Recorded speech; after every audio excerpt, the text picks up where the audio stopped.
Canada में किस तरह के लोगों को 2023 में नहीं आना चाहिए। बहुत सारे लोग हमसे ये पूछते हैं कि यार हमारी ये सिचुएशन है, क्या हमें कनाडा मूव करना चाहिए या नहीं करना चाहिए। तो मैं बता दूं कि 2023 में आपको कनाडा नहीं मूव करना चाहिए अगर आपकी ये सिचुएशंस हैं। तो किस तरह की सिचुएशंस में आपको कनाडा मूव नहीं करना चाहिए, अगर आप ये जानना चाहते हैं तो हमारे साथ देखिए आज की ये वीडियो। Check, Johnny Hans.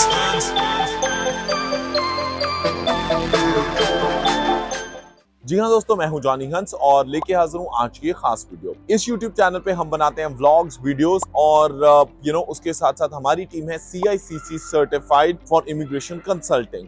तो आज की इस वीडियो में हम बात करने वाले हैं कि किस तरह के केसेस में आपको कनाडा नहीं आना चाहिए 2023 में। और अगर इस वीडियो को आप इस चैनल पे देख रहे हैं पहली बार तो कंसिडर कीजिए सब्सक्राइब करना इस YouTube चैनल को और साथ में कीजिए हिट बेल बटन, क्योंकि आपको बहुत सारी कनाडा से रिलेटेड इंफॉर्मेशन इस YouTube चैनल पे मिल जाएगी। सबसे पहले बात करते हैं कि किस तरह के लोगों को कनाडा नहीं आना चाहिए।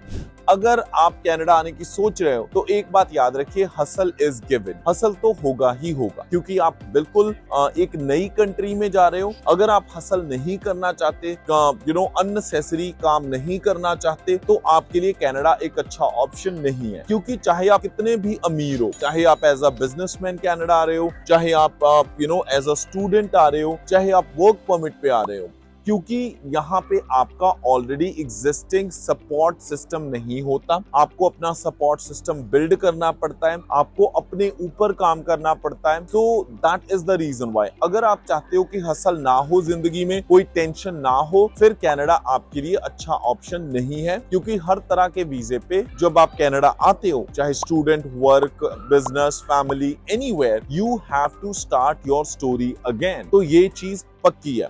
नंबर 2 बात ये है कि if you have a very comfortable life and if you have a very high income already in India, या फिर आपकी होम कंट्री में आपकी जो अर्निंग है वो बहुत ज्यादा है ऑलरेडी, राइट, और आपको सारे कंफर्ट्स हैं, जैसे कि गाड़ी है, जैसे बहुत अच्छा अपार्टमेंट है, बहुत हाई पेइंग जॉब है, आप ट्रैवल भी कर रहे हो, तो ये बात सच है, आप एक तरह के लाइफस्टाइल को लेके एडिक्टेड हो, या फिर आप अपने कंफर्ट जोन में ऑलरेडी हो। और जब भी आप अपने कंफर्ट जोन से बाहर जाओगे तब प्रॉब्लम होनी ही होनी है। कुछ लोग उस चैलेंज के साथ कोप अप करते हैं, कुछ लोग होते हैं वीक माइंडसेट के, they can not cope up with that. तो उस केस में आपके लिए बेहतर होगा कि आप अपनी होम कंट्री में ही रहें, कनाडा मूव करने के बारे में ना सोचें।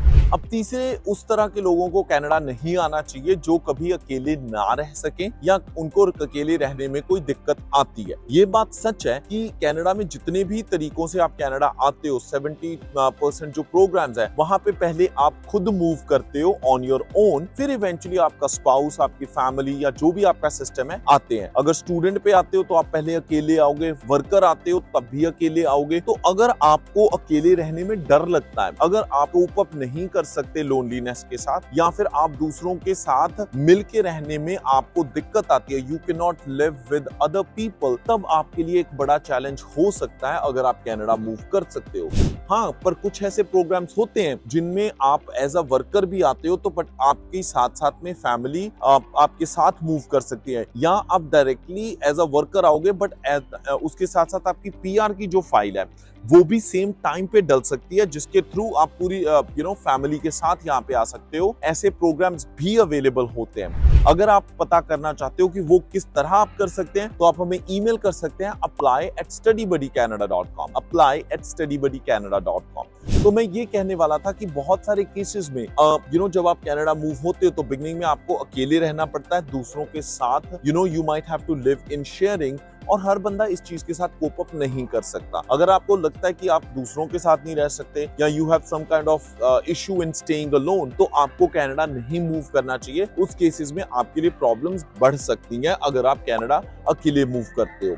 अब बात करते हैं कि जिनको अडेप्टेबिलिटी का इशू है। कुछ लोग ऐसे होते हैं कि वो अपने सिस्टम में इतनी ग्राउंडेड होते हैं या फिर इतनी बुरी तरह फंसे होते हैं कि उनको दूसरी चीजों को अडेप्ट करने में प्रॉब्लम आती है। लेट्स से कि आप कनाडा मूव कर रहे हो, स्पेशली क्वेबेक में मूव कर रहे हो, और आपको दूसरी किसी लैंग्वेज को समझना सुनना पसंद ही नहीं है, तो हो सकता है यहाँ पे रहने के लिए आपको साथ में फ्रेंच भी सीखनी पड़े या फिर आपको अडेप्ट करनी पड़े आपकी PR के लिए। तो जिन लोगों को दूसरी लैंग्वेज या दूसरे कल्चर्स को अडेप्ट करने में मुश्किल आती है, मतलब उनको अच्छा नहीं लगते दूसरे कल्चर, दूसरी लैंग्वेजेस अच्छी नहीं लगती, तो आई थिंक उनके लिए भी कनाडा मूव करना will not be a very good idea.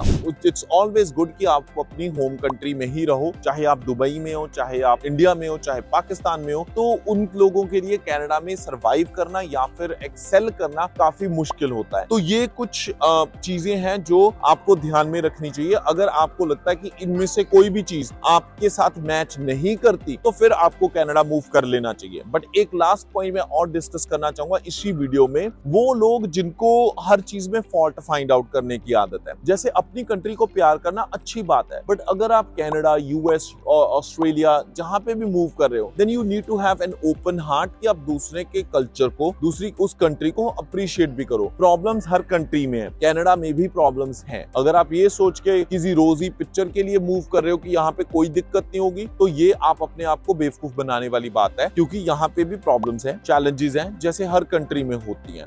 तो अगर आप उस कंट्री की अच्छाइयां और बुराइयां दोनों को के साथ जी सकते हो, देन इट्स फाइन, राइट?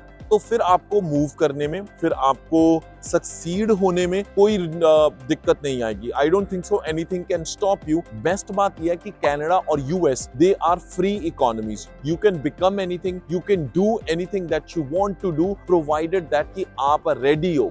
अगर कम पैसे हैं तब भी आप स्टडी के लिए कनाडा आ सकते हो। अगर कम you don't have enough of resources पर आपने वर्क परमिट पे आना है, तब भी पॉसिबिलिटीज होती हैं, आपको ढूंढनी पड़ेगी। अगर फिर भी आपका कोई दोस्त, भाई बहन, रिश्तेदार है, if they need any kind of support related to Canada, तो आप हमारी पूरी इंफॉर्मेशन वीडियो के डिस्क्रिप्शन में दे रखी है, वहां पे आप कर सकते हो और हमारी टीम के साथ बात कर सकते हो।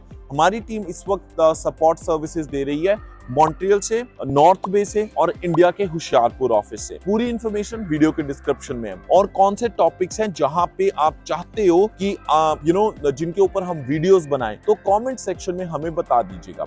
हर वेडनेसडे और हर संडे होता है हमारा 1 घंटे का यूट्यूब लाइव। तो कनाडा टाइम सुबह 10 बजे, विच मीन्स इंडिया में उस वक्त बजे होंगे शाम के 7:30। तो क्योंकि अब टाइमिंग चेंज हो रहे हैं, उसके साथ साथ हमारे इंस्टाग्राम, टिकटॉक, लिंक्डइन, सारे लिंक्स हमने वीडियो के डिस्क्रिप्शन में दे रखे हैं। फिलहाल मैं जॉनी हंस लेना इजाजत। हंसदे मुस्कुराते रहो जी, रब रखा।